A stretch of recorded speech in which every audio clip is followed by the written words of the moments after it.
Hello students, I welcome all of you on this Gyan Ganit channel. Once again I am before you and today I am going to take CAT revision session. Students, CAT में selection नहीं हुआ तो क्या? Top 5 IIM नहीं मिले तो क्या होगा? कोई बात नहीं, बहुत सारे दूसरे IIM जो हैं उसके बाद जिनका रैंकिंग आती है वो ले लेंगे. ठीक है, उसमें नहीं हुआ तो और भी कई सारे एग्ज़ाम होते हैं. स्नैप होता है, एनमेट होता है, जैट होता है, इसके अलावा सी मैट होता है. और ये भी नहीं हुआ, इसमें भी नहीं हुआ तो हम कोई नॉर्मल सा पीजी कर लेंगे, कोई सा भी कर लेंगे. स्टूडेंट्स अपने थॉट्स को ऐसे रिवर्स गियर में ना ले जाएं प्लीज़. स्ट्रॉन्ग डिटर्मिनेशन, मजबूत और पक्का इरादा रखें. बेहतर से बेहतर की तलाश करें. मिल जाए अगर नदियाँ तो समंदर की तलाश करें. स्टूडेंट्स, फर्स्ट क्वेश्चन में इसका ले रहा हूँ. A set is made by taking numbers from 1 to 3000 such that the sum of any two numbers of set should not be multiple of 9. How many maximum elements are possible in this set? Question में बोला है 1 से लगा करके 1000 तक के numbers हैं. इनमें से मुझे एक सेट बनाना है और उस सेट की ये खास बात होनी चाहिए, सम ऑफ एनी टू नंबर, कोई भी दो नंबर का मैं सम करूं, should not be multiple of 5. तो उन दो नंबर का सम, मल्टीपल ऑफ 9, 9 का मल्टीपल नहीं होना चाहिए. मतलब मुझे ये नंबर, दो नंबर का सम मुझे ये नहीं चाहिए. 9, 18, 27 सम मुझे ये नहीं चाहिए. Is that clear? मैं ट्राई करता हूँ इस तरह का सेट बनाने का. सपोज मैं सेट के अंदर एक एलिमेंट ले रहा हूँ 1, फिर ले रहा हूँ मैं 2, चलेगा क्योंकि इन दो का सम भी करोगे तो 3 ही आना है. 3 लेता हूँ तो भी चलेगा, किसी भी दो का सम करोगे तो 9 या 9 का मल्टीपल नहीं आना है. 4 ले लेता हूँ तो चलेगा. अब 5 नहीं ले सकता मैं. क्यों? पहले मैं लिख देता हूँ कि क्या क्या नहीं ले पा रहा हूँ मैं. 5 नहीं ले सकता क्योंकि यदि मैंने 5 लिया तो 5 + 4 9 बन जाएगा जो कि 9 का मल्टीपल है. 6 नहीं ले सकता, 6 + 3 वरना 9 बन जाएगा. 7 नहीं ले सकता, 8 नहीं ले सकता.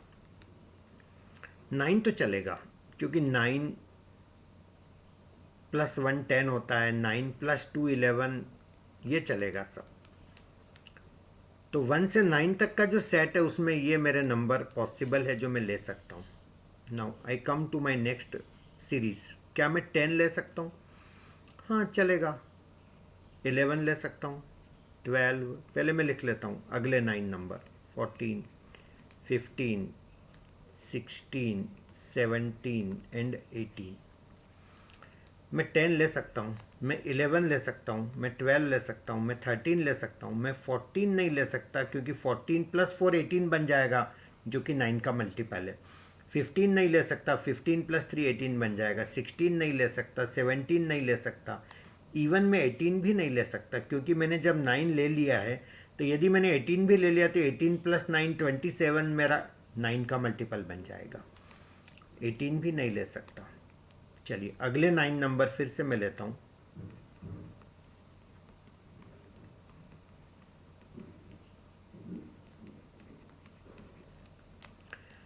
नाइनटीन नहीं ले सकता, 19 ले सकता हूं मैं, सॉरी.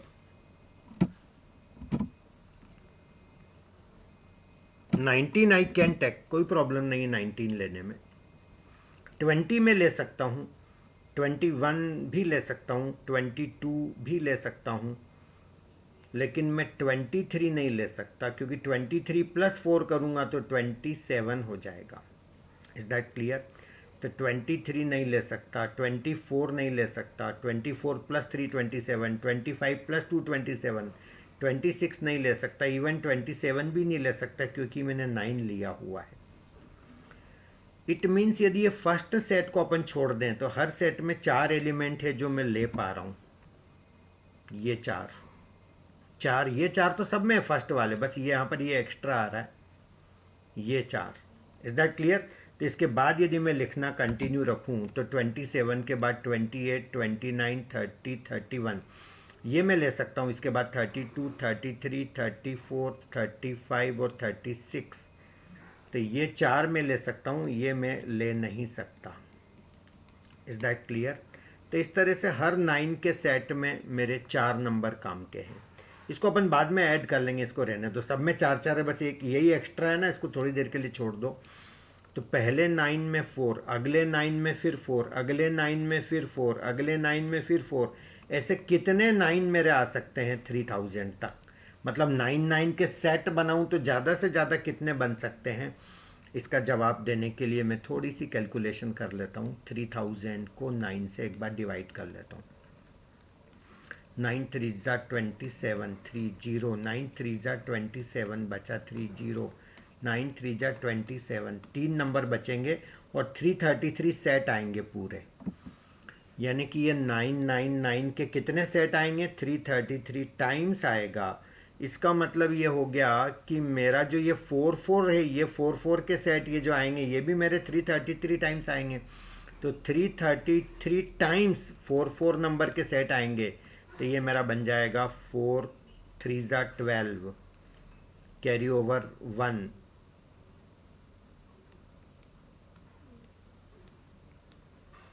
1332, 1332 नंबर।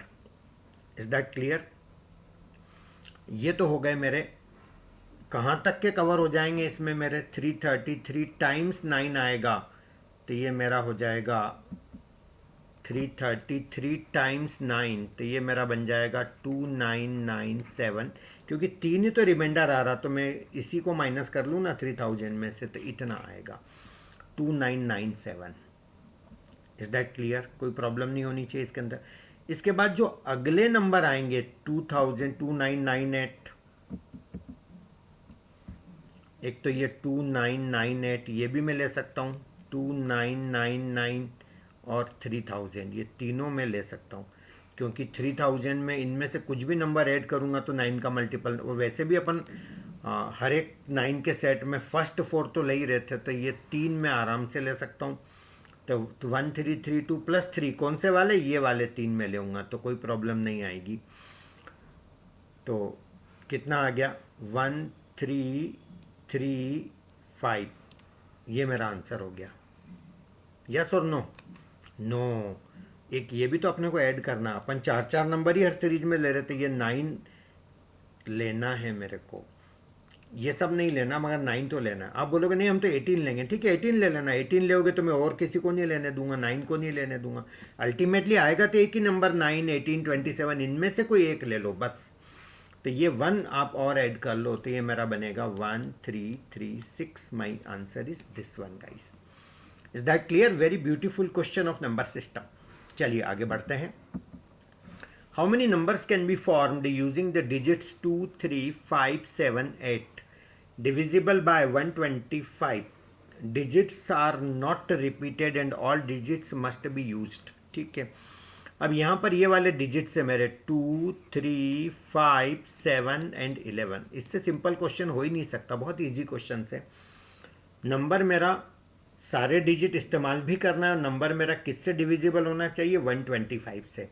एक छोटा सा रूल आपको पता होगा, यदि कोई नंबर 125 से डिविजिबल है तो उसके लास्ट 3 डिजिट नंबर जो उसका आता है वो भी 125 का मल्टीपल होना चाहिए। इसका मतलब ये हुआ कि मैं 125 लास्ट के 3 डिजिट लेता हूँ तो चलेगा, या फिर 250 या फिर 375। तो ये तो वैसे ही पॉसिबल नहीं, 1 है का मेरे पास इन डिजिट्स में? ये 0, 250 भी पॉसिबल नहीं है, 0 मेरे पास अवेलेबल नहीं। 375 में लास्ट में ले सकता हूँ क्योंकि मेरे पास 3 है, 7 है, 5 है। इसके बाद 125 फोर्जा करता हूँ तो मेरा 500 आता है। उसके बाद मेरा आता है 625, उसके बाद मेरा आता है 750, और उसके बाद आता है 875, और उसके बाद आता मेरा सीधा 1000। तो यानी कि मेरा 875 भी पॉसिबल है क्योंकि मेरे पास 8 है, 7 है और 5 है। इसका मतलब पक्का हो गया कि मेरे जो लास्ट 3 डिजिट नंबर है, कितने डिजिट हैं टोटल? 1 2 3 4 5, 1 2 3 4 5। तो ये जो लास्ट मेरे 3 डिजिट हैं ये फिक्स है, या तो मैं ले लूँगा, या तो मैं ले लूँगा ये 375 या 875, और या फिर मैं लास्ट 3 डिजिट ले लेता हूँ 875। तो ये तो मेरे फिक्स हो गए लास्ट के 3। अब ये मेरे पास चॉइस है, अब 2 डिजिट बचे मेरे पास, तो मैं 2 तरह से ले सकता हूँ। जैसे 375 चला गया, अब बचे 2 और 8, तो एक बार मैं 2 को लेके 8 को यहाँ ले सकता हूँ, या फिर 8 को लेके 2 को यहाँ।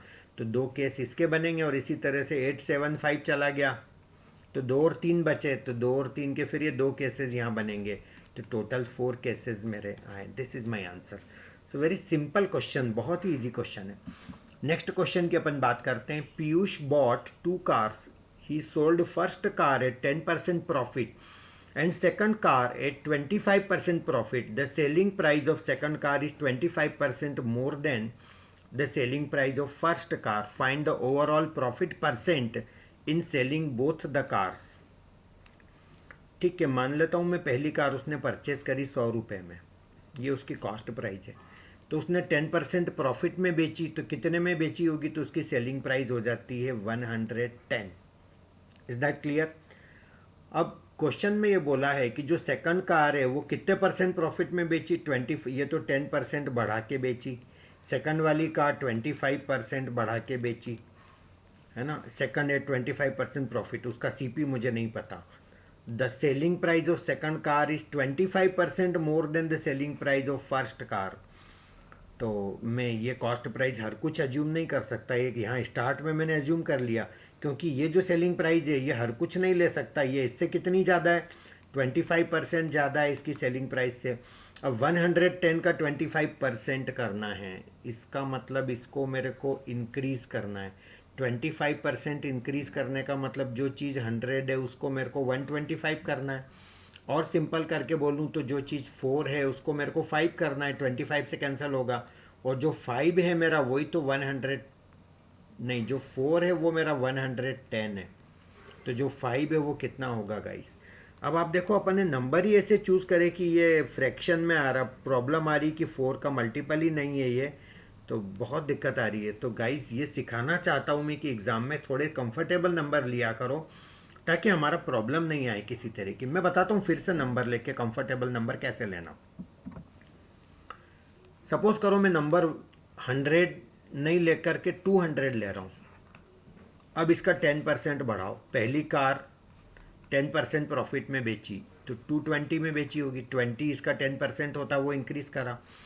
अब इसका कॉस्ट प्राइस मुझे नहीं पता, इसका सेलिंग प्राइस मुझे नहीं पता, पर ये इससे कितना परसेंट ज़्यादा है ये पता है, 25% ज़्यादा है, और ये इससे कितना परसेंट ज़्यादा है, 25% ज़्यादा है। अब मेरे लिए इसका 25% करना आसान हो गया, 220 का 25% यानी 1/4 करना, 1/4 यानी इसका आधे का आधा, इसका आधा 110, इसका भी आधा 55 में इसमें इंक्रीज करता हूँ तो मैं कहाँ पहुँच जाता हूँ गाइस, 275।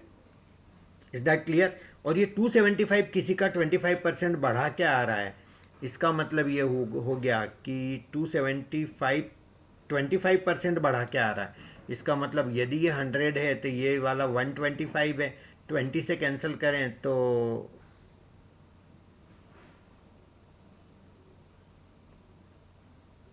5 से कैंसिल कर लो 20, और ये 25, इसका मतलब ये 20 है तो ये 25 है गाइस, और जो 25 है वो 275 है। Is that clear? ये इसका मल्टीपल ही तो है, तो कितना टाइम्स होता है 25, 1 जा 2 बचे 1 जा 11 जा, तो ये 220 आ गया। तो ये मुझे पता चल गया कि ये नंबर यदि इससे 25% ज़्यादा है तो ये 220 है, तो ये मेरी टोटल कॉस्ट कितनी हो गई 420, यस नो।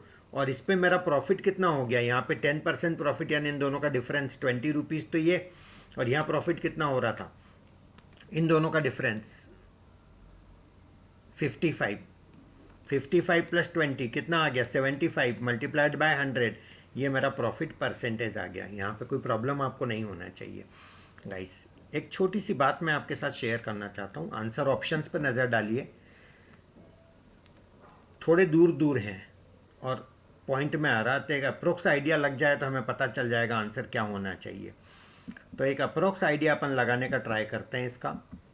अब यहाँ पर मेरा आ रहा है 75/420 मल्टीप्लाइड बाय 100, तो मैं क्या करता हूँ कि इसको थोड़ी सी देर के लिए 425 मान लेता हूँ, थोड़ा सा मैं इसको इंक्रीज कर रहा हूँ डिनोमिनेटर को, अप्रोक्स वैल्यू निकाल रहा हूँ। 25 से कैंसिल करूँगा तो 3 जा, 25 से कैंसिल करूँगा तो 425 है, तो ये 17 आ जाएगा। Is that clear? और 17 और ये 100 है, तो 100 को अप्रोक्स 102 मान लूँ तो 17 6 जा 102 और 6 3 जा 18 आ रहा है।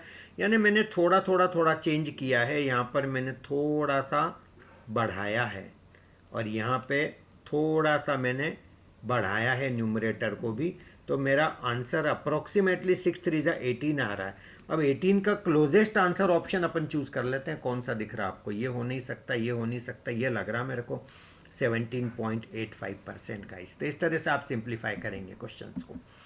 नेक्स्ट क्वेश्चन बहुत इजी, बहुत अच्छा क्वेश्चन है। A number x equal to 371 has a beautiful property that it is the sum of cubes of its digits, that is 371 equal to 3 cube plus 7 cube plus 1 cube. Another number y also has such property. Find the smallest possible value of mod x minus y. Try to understand the question. क्या सच में ऐसा है क्या? 3 का cube कितना होता है? 343. 7 का क्यूब, सॉरी 3 का, ये 7 का क्यूब है 343 और 3 का क्यूब है 27. 1 का क्यूब 1, तो ये मेरा बना 371. तो 371 मेरा ये आ गया, बिल्कुल सही है, यानी ऐसा पॉसिबल है.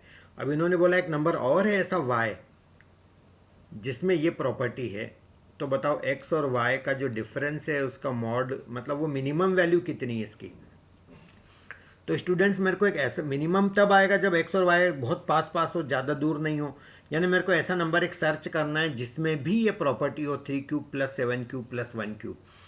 वो 371 के आसपास ऐसे कौन से नंबर हैं, ऐसा कौन सा नंबर है जो हमें तलाश करना है, वो आपको फाइंड करना पड़ेगा. तो यदि आप थोड़ा सा कॉमन सेंस लगाएं, बहुत ही सिंपल क्वेश्चन है. 371 के जस्ट करीब एक नंबर है 370 और ये 3 cube plus 7 cube plus 0 cube भी यही तो होगा, क्योंकि 371 क्या था आपका? 3 cube plus 7 cube plus 1 cube. तो ये लास्ट वाला 1 नहीं लेके मैं 0 लेता हूँ तो ये एक कम इसकी वैल्यू हो जाएगी. तो ये 0 और 1 एक का ही तो डिफरेंस है इन दोनों में. So we have one more number like this y equal to 370. तो x और y का डिफरेंस आ गया 1 और 1 का मोड आ गया 1. तो इस क्वेश्चन का आंसर हो गया 1. वेरी सिंपल क्वेश्चन, कुछ भी नहीं है. पर कई बार हम देख के डर जाते हैं, अरे ये सब क्या है, ये मॉड हमें नहीं आता, मॉडुलस तो हमने पढ़ा ही नहीं. तो ये सब कोई ज़रूरत नहीं थी यहाँ पर मॉडुलस वगैरह की, तो बहुत आसानी से इस क्वेश्चन का जवाब देते बन सकता था. Next question. 128 boxes are to be filled by balls such that each box contains at least 120 balls and at most 144 balls. Find the smallest possible number of boxes which contain same number of balls. यही smallest की जगह largest बोला होता तो मेरा question कितना आसान हो जाता. क्वेश्चन में ये दिया है कि 128 बॉक्सेस के अंदर मेरे को बॉल्स फिल करना है और हर बॉक्स में कम से कम 120 बॉल रखना है और ज़्यादा से ज़्यादा 144 रखना है. तो यदि मैं पहले बॉक्स में 120 रख दूं, दूसरे में भी 120, तीसरे में भी 120, ऐसे सारे बॉक्स में 120 बॉल्स फिल कर दूं, तो मैं ज़्यादा से ज़्यादा सारे 128 बॉक्स में ये same number of balls fill कर सकता हूँ. But they are not asking maximum.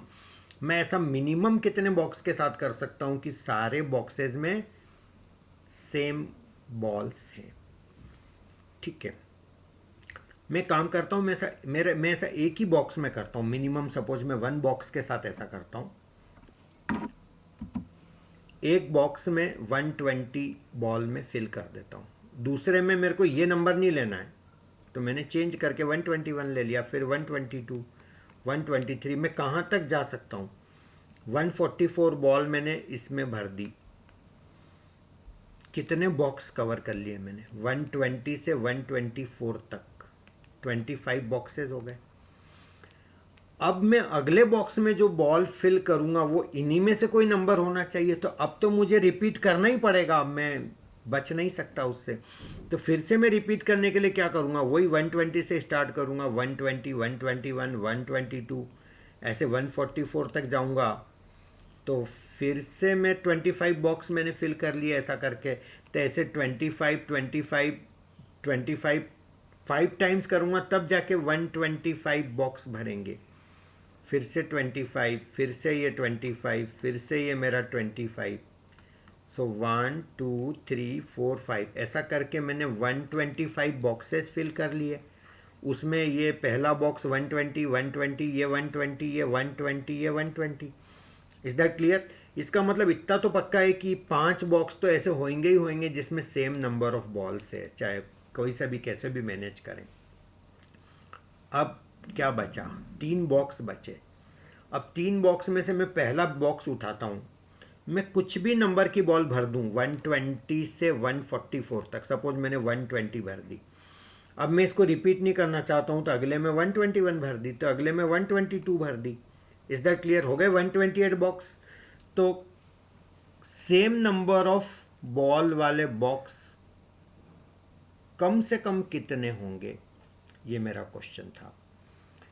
तो 1 2 3 4 5 और 6 सेम नंबर वाले यदि आप काउंट करो तो 6 से कम में तो मैं मैनेज नहीं कर सकता। 6 तो होंगे ही होंगे। 6, that is my answer. Is that clear? बहुत अच्छा क्वेश्चन था। ऐसे और भी कई सारे क्वेश्चंस आते हैं। जैसे एक बार एक क्वेश्चन ऐसा भी उठा था, ऐसा एग्जाम में आया था कि एक क्लास में 13 बच्चे हैं, तो कम से कम कितने बच्चे होंगे जिनका बर्थ सेम मंथ में आता है? कम से कम। ज़्यादा से ज़्यादा में तो सारे 13 बच्चे का बर्थ फरवरी मार्च किसी भी महीने में आ सकता है, but I am asking minimum, कम से कम। और यदि मैं कम से कम की बात करता हूं तो एक बच्चे का बर्थ में जनवरी में कर दूं, दूसरे का फरवरी में, तीसरे का मार्च में, तो दिसंबर तक मेरे 12 बच्चे कवर हो गए। अब 13th बच्चे को लेना है तो वो किसी एक मंथ में तो डालना ही पड़ेगा, तो उसमें 2 हो जाएंगे।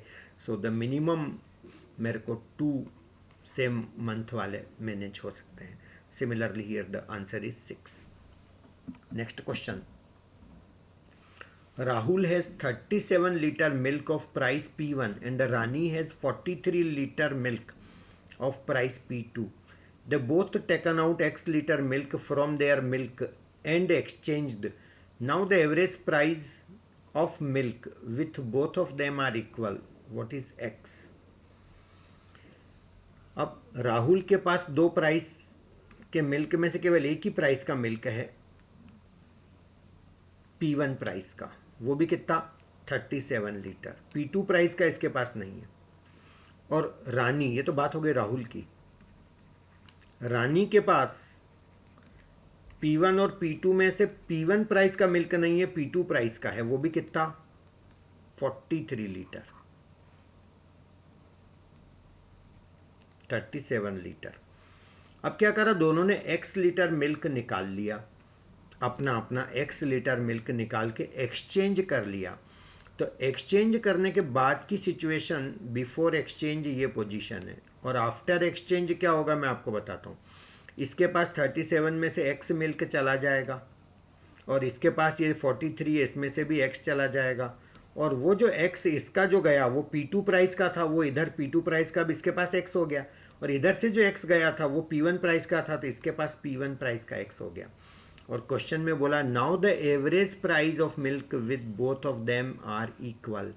अब दोनों के पास जो मिल्क है उसका एवरेज प्राइस सेम हो गया। अब एवरेज प्राइस कैसे निकालते हैं गाइस? एवरेज प्राइस ऐसे निकालते हैं, 37 लीटर इस रेट का P1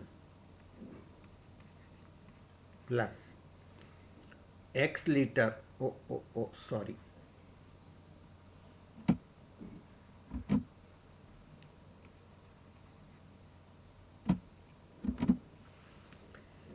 -37 X। इस बंदे के पास ये इतना मिल्क है P1 के रेट का, प्लस X लीटर मिल्क है इसके पास P2 के रेट का, डिवाइडेड बाय, ये तो टोटल मनी वैल्यू हो गया इतना, डिवाइडेड बाय टोटल मिल्क कितना है इसके पास। 37 में से X गया तो X आया भी तो है, तो टोटल मिल्क है 37, ये इसका एवरेज प्राइस हो गया। और इसी तरह से रानी का एवरेज प्राइस निकालूं तो इसके पास X लीटर है P1 प्राइस का, और 43 - X है P2 प्राइस का, divided by 43। Is that clear? और ये दोनों के प्राइस इक्वल हैं, तो इन दोनों को इक्वेट करके आप सॉल्व करेंगे तो P1 - P2 इकट्ठे करते जाना, वो कॉमन आकर के कैंसिल हो जाएगा और X का वैल्यू आ जाएगा गाइस। ये क्वेश्चन देने का मेरा इंटेंशन ये नहीं था कि ये कैलकुलेशन मेरे को आपसे करवाना है, बस मैं सिर्फ इतना बताना चाहता हूँ कि सेम टू सेम टाइप का क्वेश्चन आ जाए, डेटा अलग हो तो एक छोटा सा फार्मूला लर्न कर लो, उससे आंसर आ जाएगा। और वो सिंपल सा फार्मूला है x y divided by x plus y. ये आपका sorry a b upon a plus b, ऐसा कर लो। एक्स आपको निकालना था, एक्स कितना है यही निकालना था, तो कन्फ्यूजन नहीं होगा। ए का मतलब पहले बंदे के पास कितना मिल्क था, दूसरे के पास कितना मिल्क था, बस ये कि ये सेम स्टोरी होता है, ऐसे कर लेना, आंसर आ जाएगा 37 into 43। 37 multiplied by 43 divided by 37 plus 43। ऊपर मल्टीप्लाई करके लिख देना, नीचे सम करके लिख देना। 37 को 43 से मल्टीप्लाई करना है। 7 3 जा 21 का 1 कैरी ओवर 2, 3 3 जा 9, 7 4 जा 28, 28 plus 9 37 plus 2 39 carry over 3, then 4 3 जा 12 प्लस 3 15। सो 1591 डिवाइडेड बाय, दोनों का सम करेंगे तो आ जाएगा 80, तो x इक्वल टू आ जाएगा 1591 डिवाइडेड बाय 80। तो ये 1600 के करीब है ना। और यदि ये 1600 होता तो मेरा आंसर होता 1600 बाई 80, 0 से 0 कैंसिल 20 होता, यानी 20 से थोड़ा सा कम आना चाहिए आंसर, क्योंकि न्यूमरेटर मेरा 1591 है। ऑप्शंस पे नज़र डाल लें तो 20 से थोड़ा सा कम, यानी कि 19.88 should be my answer. That's it. आप चाहें तो और चेक कर लेना, दैट्स इट। तो इस तरह से अपन प्रॉब्लम्स को सॉल्व कर सकते थे। चलिए आगे बढ़ते हैं।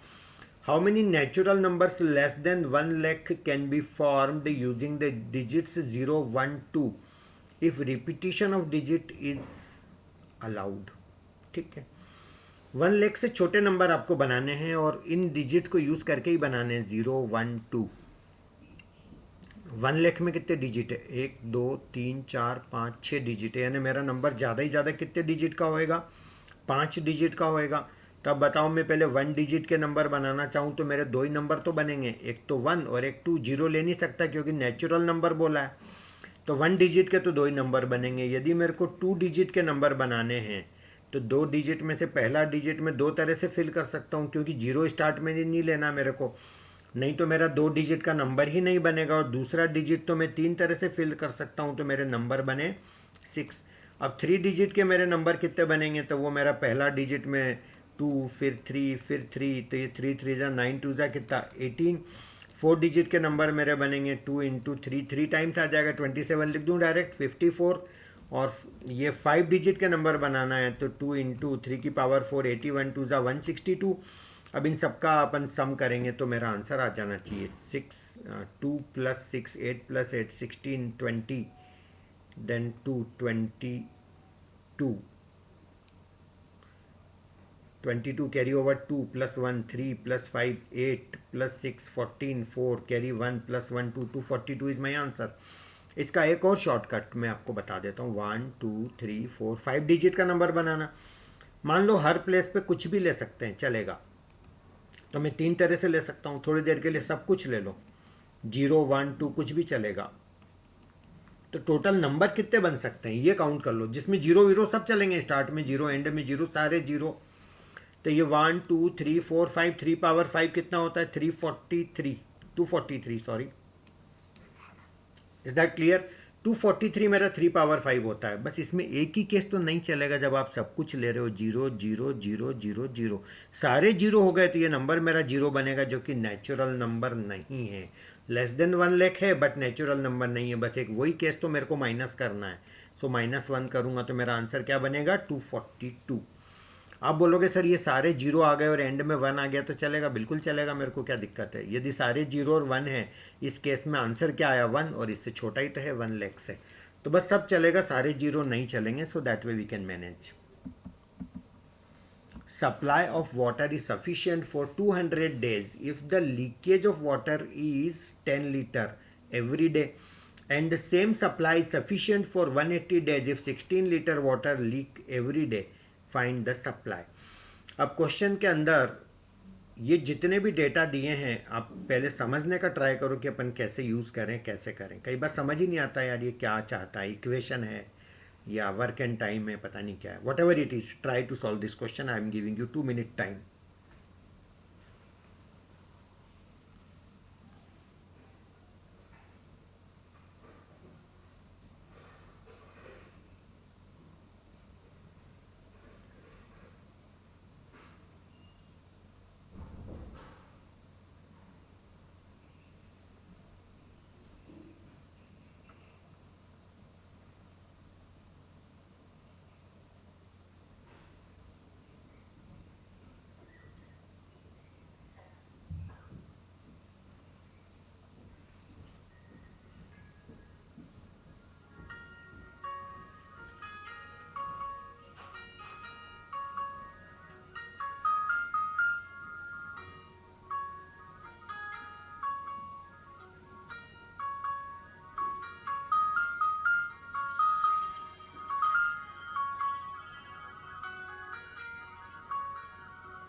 Yes guys, supply of water is sufficient for 200 days. अब आप यहाँ पर ऐसा सोचो कि एक पानी का टैंक है और उसके अंदर से अपन पानी को सप्लाई कर रहे हैं, और उसके अंदर जो लीकेज हो रहा है वो एक पार्ट है, और यूज जो हो रहा है पानी वो एक अलग पार्ट है. लीकेज हो रहा है तो कुछ कंजम्पशन भी तो है.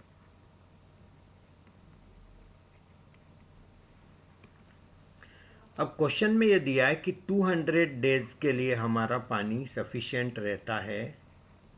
कब? जब लीकेज 10 लीटर एवरी डे होता है. तो 200 डेज है और यदि 10 लीटर हमारा एवरी डे लीकेज होता है तो इतना पानी तो अपना लीकेज में चला गया पूरे 200 दिन तक.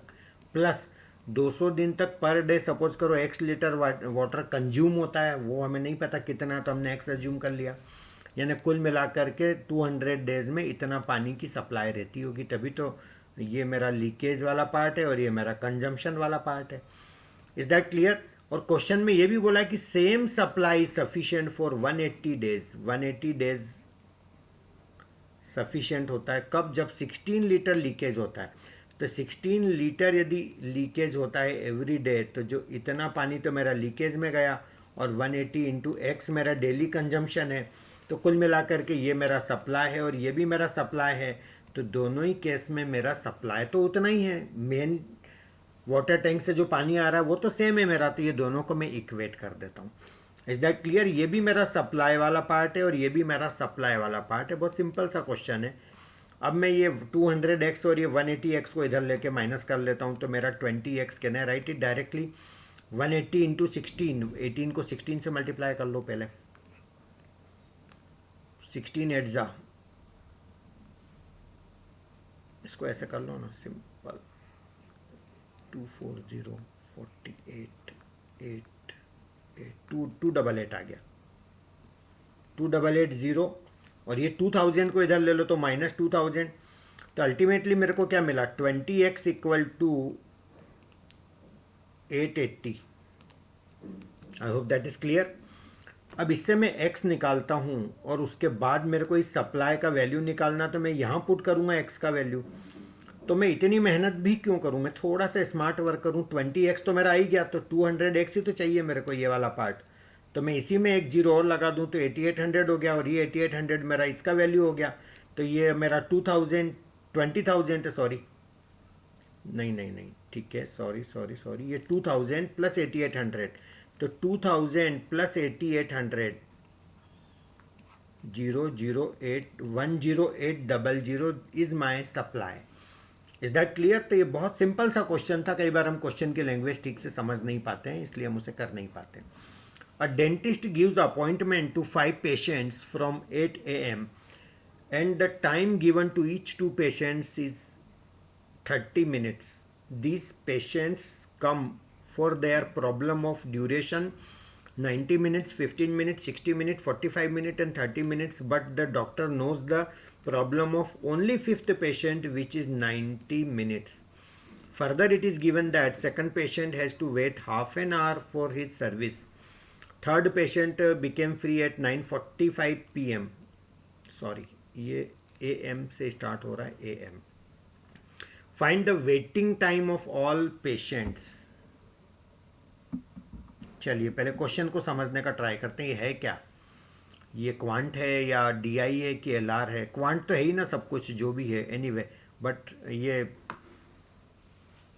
हमको एग्ज़ाम के लिए सीखना है, मैथ्स तो नहीं है ना, समथिंग लाइक रीजनिंग टाइप का है ये।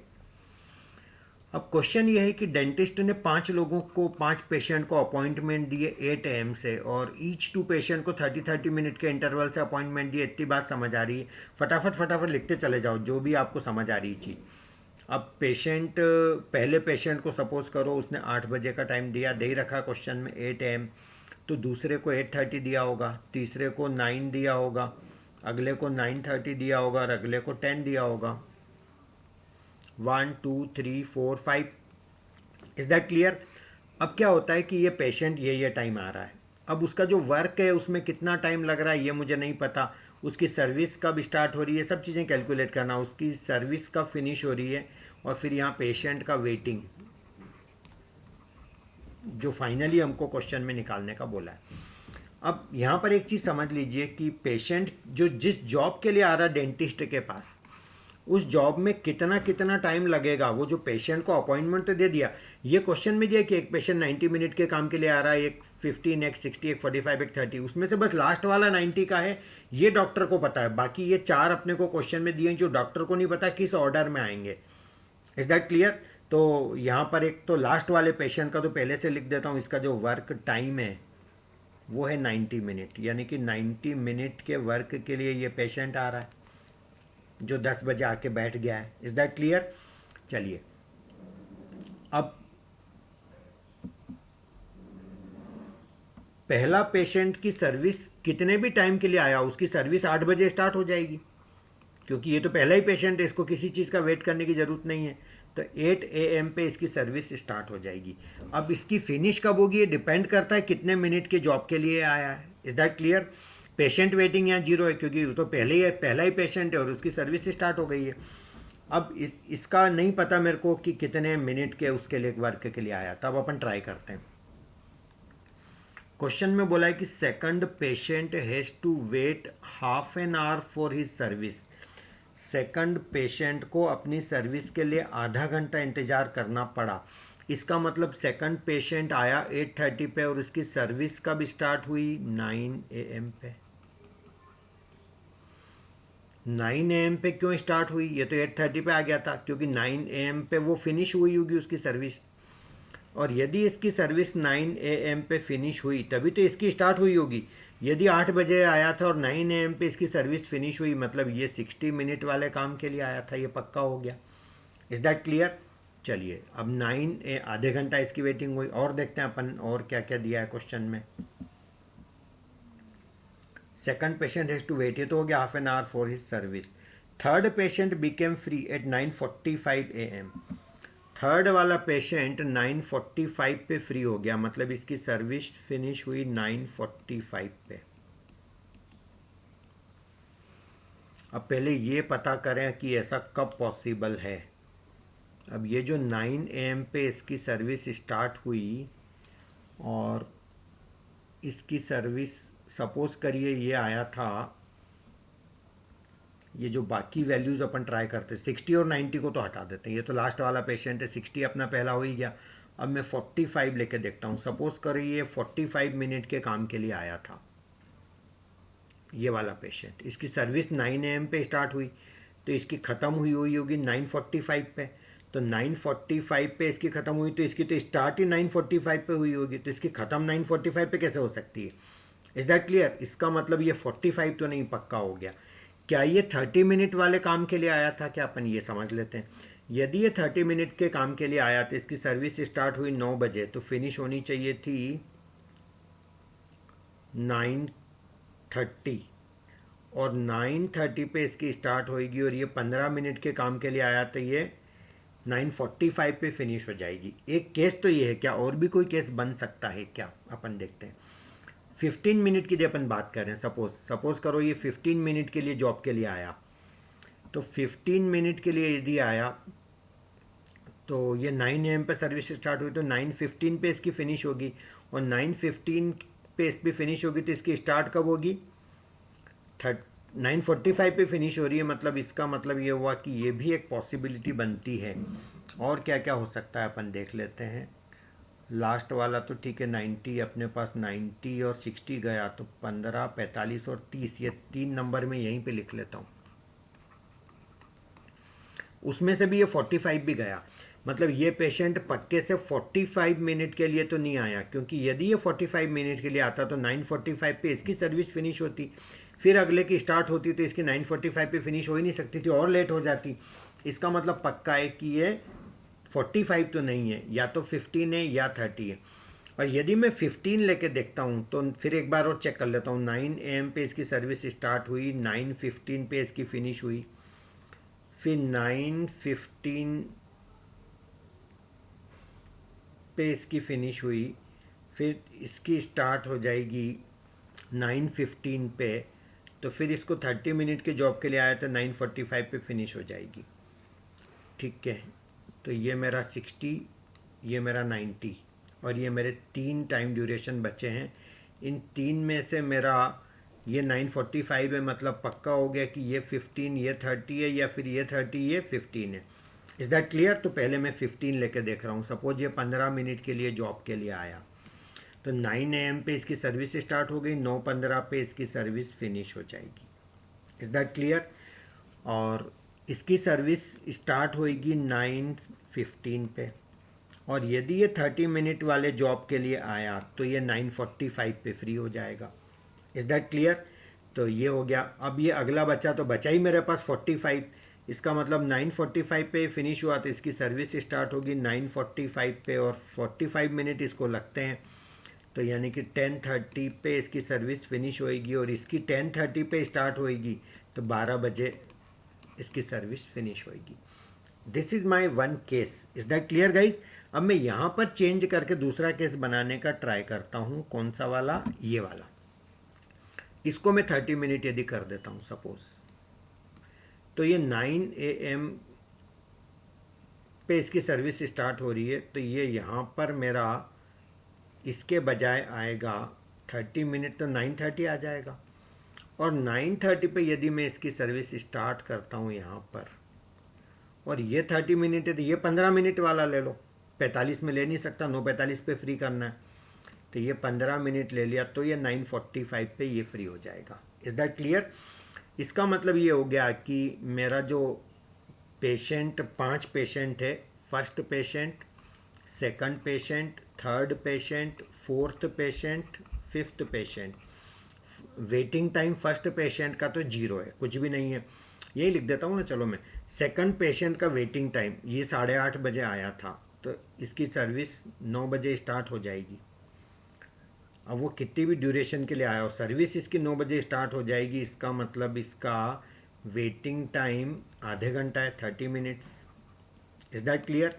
और ये जो तीसरा पेशेंट है, ये 30 मिनट के लिए आया हो या 15 मिनट के लिए, इसकी सर्विस या तो 9:15 पे स्टार्ट होएगी या 9:30 पे, क्योंकि इस पे डिपेंड करता है कि ये पिछला कहाँ से कैरी आ रहा है।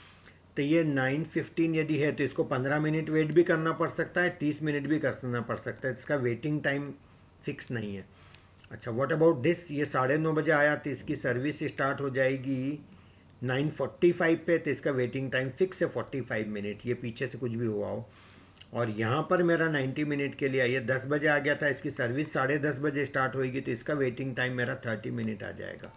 इसका मतलब ये जो तीसरा पेशेंट है, इसका वेटिंग टाइम मेरा वेरिएबल है, बाकी सबका फिक्स है। तो इस तरह से क्वेश्चंस पूछे जा सकते हैं, या इनमें से कुछ भी क्वेश्चन बनाए जा सकते हैं इससे गाइस।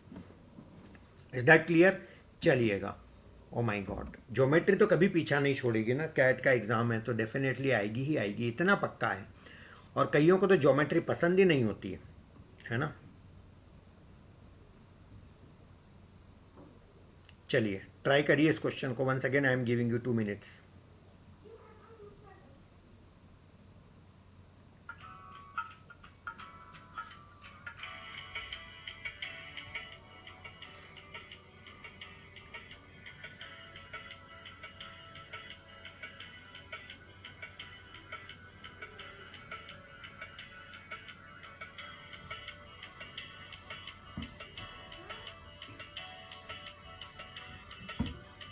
लाइफ में बहुत सारे डिस्टर्बेंसेस आएंगे, मैं भी आपको डिस्टर्ब कर रहा हूँ इस म्यूजिक से।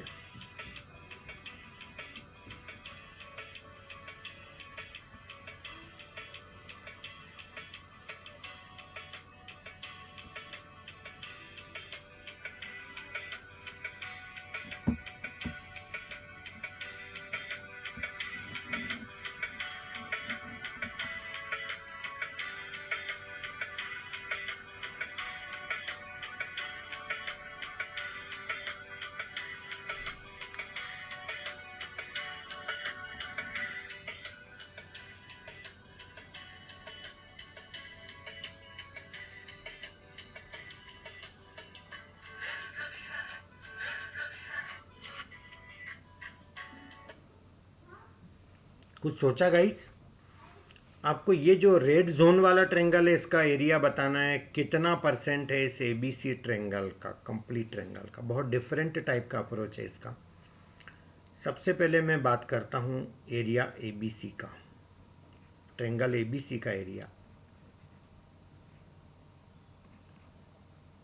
एक फार्मूला होता है हाफ इंटू, ये साइड्स ले लो, ये वाली और ये वाली, और sine of this angle, half B C sine theta. यदि आपने ज्योमेट्री के सारे फार्मूले देखे होंगे तो डेफिनेटली ये आया होगा। तो 2 + 1 3, 2 + 3 5, तो ये 3 × 5 sine A, angle between this two sides. और यदि मैं ट्रेंगल लेता हूँ ये वाला ए डी एफ, तो ये मेरा बनेगा हाफ इंटू 2 × 2 साइन ए, क्योंकि एंगल तो तब भी यही आएगा, इतना सा मैं ट्रेंगल लेता हूँ तो। No, triangle A D F upon triangle A B C, यदि मैं डिवाइड करूँ एरिया को तो हाफ से हाफ कैंसिल हो जाएगा, साइन ए से साइन ए कैंसिल हो जाएगा, तो ये 4/15 आ जाएगा। It means triangle A D F मेरा 4/15 times triangle A B C आ जाएगा। Is that clear? सिमिलरली मैं दूसरा ट्रेंगल ले लेता हूं, ये वाला ट्रेंगल, ये ए बी सी का तो फिक्स ही रहेगा, मगर ये जब साइन बी लेऊंगा तब ये मेरा वे चेंज हो जाएगा। तो triangle A B C equal to half into, अब की बार मैं ये ले रहा हूँ 3 और 4, साइन बी लेऊंगा, और ट्रेंगल में ये ले रहा हूँ अब की बार डी बी ई,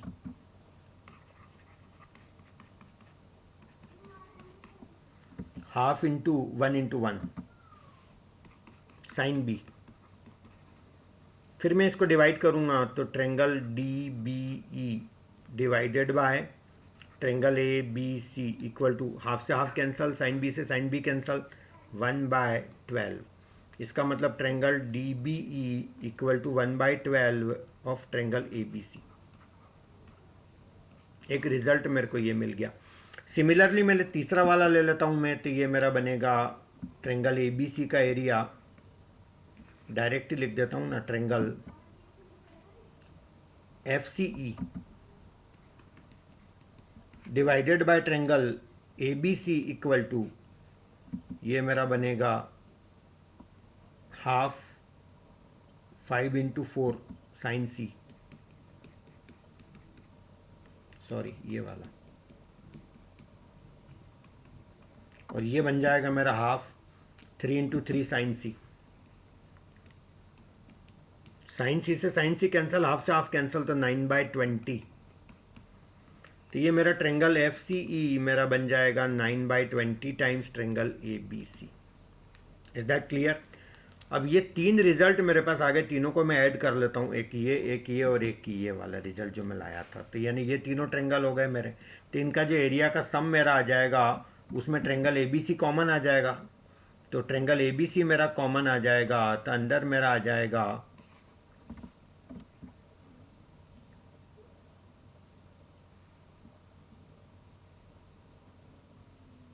1/12 है, सॉरी है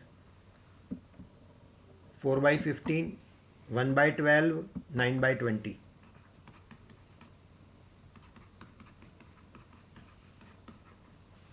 चेक कर लीजिए। यस, तो ये मेरा उन तीनों ट्रेंगल का एरिया आ गया है ना, उनके कुछ भी नाम रख लो आप चाहो तो, पी क्यू आर। तो ये मेरा ट्रेंगल ए बी सी का कितना टाइम से पता लग जाएगा, ट्रेंगल ए बी सी, तो एल सी एम मेरा ले लेता हूँ मैं 60, तो ये 15 4 × 4 4 × 16, 5 23 × 3 9 × 27 + 5 32, 48/60। तो ट्रेंगल ए बी सी का 48/60 यानी कि 12 4 × 12 5 × 4 5 यानी 80%। इसका मतलब ये हो गया कि ये जो मेरे तीनों ट्रेंगल के एरिया का सम है इस पूरे ट्रेंगल का 80% है। तो 80% यदि ये तीनों पार्ट है तो ये बचा हुआ पार्ट कितना परसेंट हो गया, 20% हो गया। That is my answer. तो बहुत अच्छा, बहुत ब्यूटीफुल क्वेश्चन था। इसको थोड़ा सा वर्किंग इसमें फास्ट करना है। कई लोग सिमिलर ट्रेंगल ये वो पता नहीं क्या क्या फंडे लगाने लगते हैं, लेकिन यहाँ पर गाइज इस तरह से इसको सॉल्व करना था। चलिए, thank you so much, have a nice day.